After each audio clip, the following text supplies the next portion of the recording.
and welcome to the Daily Show here on Claret and Booze. My name's Gary, and I've got 3 stories to share with you today. We're going to, first of all, look, we're going to Europe again, aren't we? We know we are. And then I want to talk about the Benrahma injury, the latest news on that. And then finally, there is a midfielder who we get constantly linked with, but it's getting much, much stronger. And I'm going to talk about that as well. So, firstly, please give this video a watch. If you like it, if you enjoy it, please subscribe to the channel, Claret and Booze. Give us a like and hit the bell notification icon. Moving on to the first item. So we're gonna go into Europe. We're going on another European tour next year. I think when you look at the results at the weekend and where we are now in the table, we are 5 points ahead of Wolves. They've still got Norwich to play, so that will probably bring them back to within 2 points of us. But then the last 2 games are against Liverpool and Man City. Now, I don't see them getting a win out of either of those, which is what they would need to overtake us, bearing in mind the goal difference. So I think as well, you know, their last game of the season, away to Liverpool, even if Liverpool are not in the title hunt by then, Liverpool are not one of these sides who just concede games. It's all about record for them. And so I expect Liverpool to have a party on the last game of the season and dispatch Wolves. And Wolves are just not very good at the moment. Yeah, they might have got a draw at Chelsea, but at the same time, their recent results have been absolutely rubbish. So so that's the Conference League, the 7th place, almost guaranteed. But the Europa League chance is still on. Now, I know we're cutting it fine, and I know the last 2 games are very difficult. At home to Man City at the weekend, followed by Brighton, our nemesis, on the last day away. Now, Man United, incidentally, they've got 1 game left. They're away to Palace. You know that is a nightmare place to go. And what more would Palace want than to cap off a brilliant season? It has been a really brilliant season for them. To cap it off with a home win against Man United on the last day of the season. I think that's what every Palace fan would want, and I think that's what they're going to do, especially if it denies Palace the chance to get into the Europa League and they get dumped in the Conference League. I think Palace will take a walk pleasure in that, at least I hope so. So what we would need to do is, our goal difference is far superior to Man United. I mean, by quite a long shot. So what we need to do is we need to grab a win. We've got to win one of those 2 games. So we've either got to beat Man City at the weekend, Mark Noble's last home game. Would you put it past us? Would you put it past us to beat Man City, the mighty Man City at home, and bring Liverpool back into the title race? Now, I know you might have divided loyalties because obviously we love Man City and everything, but frankly, I don't care. I only care about us. And if we can beat Man City, you know, and the added benefit of making the title race go on to the last day, that's absolutely fine by me. Most importantly, we get 3 points in the bag, get up to 6th place, and get that Europa League spot. If we don't do it against City, we need to go and do it against Brighton. You know, we need to cash in all our chips for that very unlikely away win to Brighton on the last day of the season. But it's Brighton, right? Now, I know they're good, but I don't think we'll be underestimating them after they've just dumped Man United 4-0, could have been 6-0 at home. We're not going to be going there and underestimating them. We'll treat that like a cup final, like it needs to, like we need to treat it, right? And I don't think we've ever done that with Brighton before. They catch us out constantly, you know. I always think when we've been beaten by Brighton that we just haven't turned up. Well, I think if the Europa League depends on it, we will turn up on that final day. So I see, you know, I've just got this funny feeling about City at the weekend. That's the first thing. And, you know, but I'm not psychic, hey. Anyway, we're going to Europe. This, and whether it's the Conference League or the Europa League, I prefer Europa League, but I don't care. Europe is Europe. Look at the wonderful away trips we've had this year. Genk, Croatia, Vienna, Sevilla, Lyon, Frankfurt. You know, who would have thought that West Ham, after almost getting relegated a couple of years ago, suddenly be going on this European tour and taking all these mad hordes of supporters across, even the ones who ain't got tickets, and partying in all these places.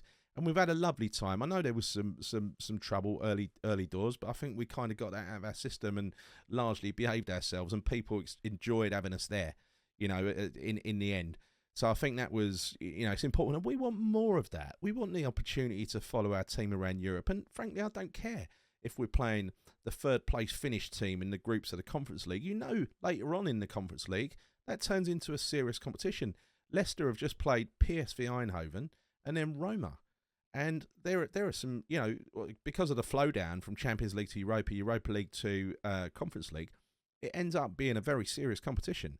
Spurs should have taken it more seriously. It's also a lovely bit of silverware as well, and I'd like a bit of silverware. It's the third major European honour. You could argue that was the Cup Winners' Cup as well, which we won, even though when we won it back in 65, it was probably number 2. It was the second biggest European competition at the time, because the Fairs Cup, I think, wasn't even a thing. No. Anyway, I wasn't around then, I can't tell you.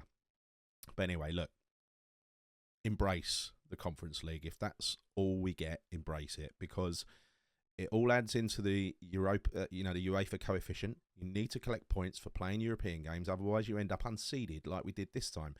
And I know we ended up with a decent group this time, but it could have been much, much worse, because we could have found ourselves in a group with 2 giants, right? There were giants in there, and we could have ended up playing like Marseille or for some of these other sides. And we avoided them, thank God. But that's not going to happen every time. So we've got to make sure of that by being seeded. And that's how we do it. Whether it's Conference League or Europa, you've got to play European games and you've got to collect those coefficient points. In addition to that, think back to when the Conference League didn't exist and it was just the Europa League. All of those little teams that were in the Conference League were also in the Europa League, right? That is why they changed it around.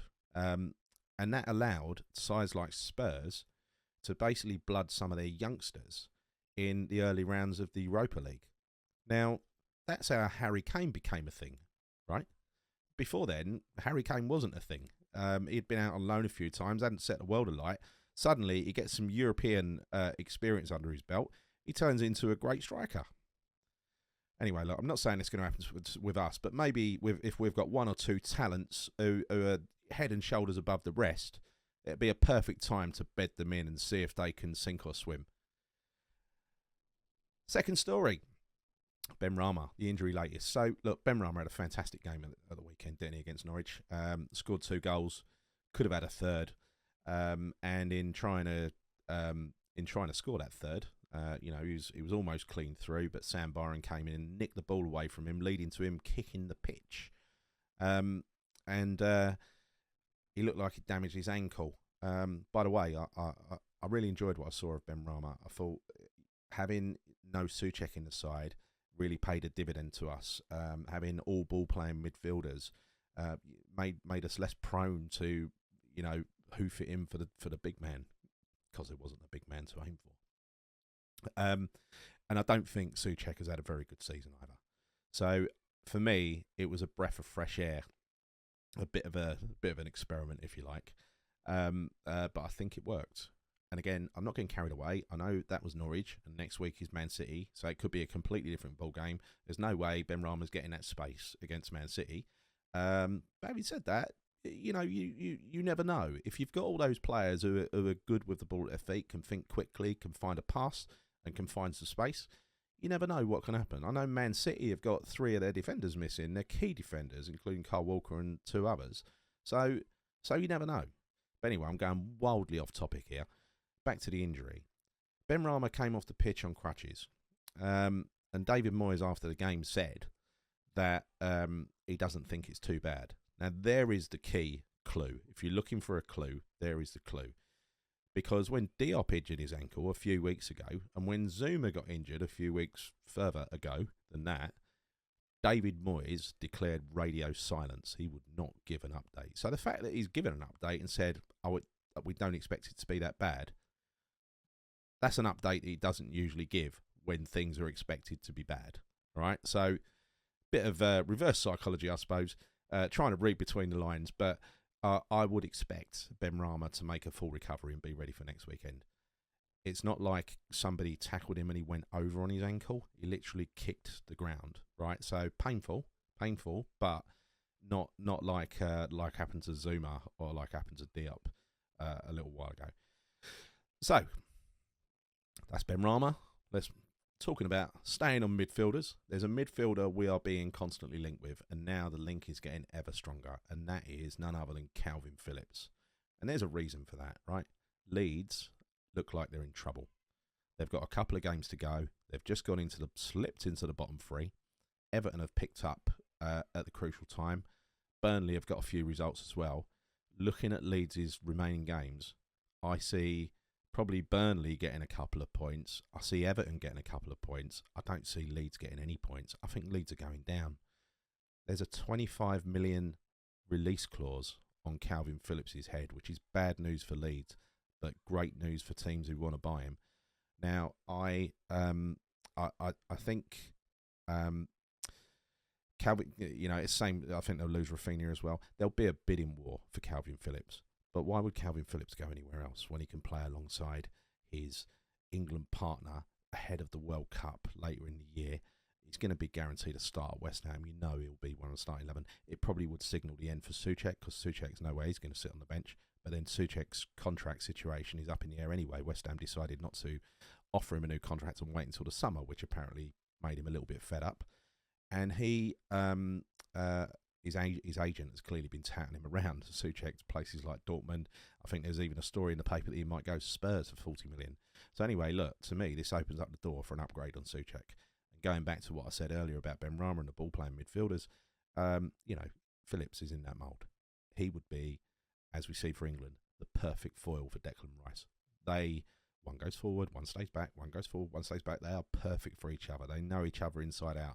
It would be a dream signing for me. I hope it would be a dream signing for Calvin Phillips as well.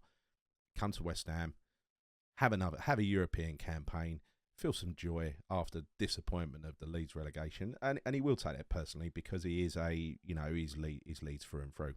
And I don't want this to be interpreted as me hammering Leeds. I'm just because I quite like him, to be honest, but just to say things don't look good, and I think every Leeds supporter knows things don't look good. So yeah, Calvin Phillips, the Rafinha thing, I'm not so sure about. I'm not so sure he's a player that would fit in with us. He comes across as a bit of an ego, and that's what I've heard as well from Leeds fans. One final bit of news, bit of a jokey one, but you'll be really interested in this. West Ham, big announcement today. They've announced they've got an official decentralised asset management partner called Peak Defi. Yeah, that's right, Peak Defi. I know that's the news you've all been waiting for. That's why I thought I'd save it to the end, because it's quite important.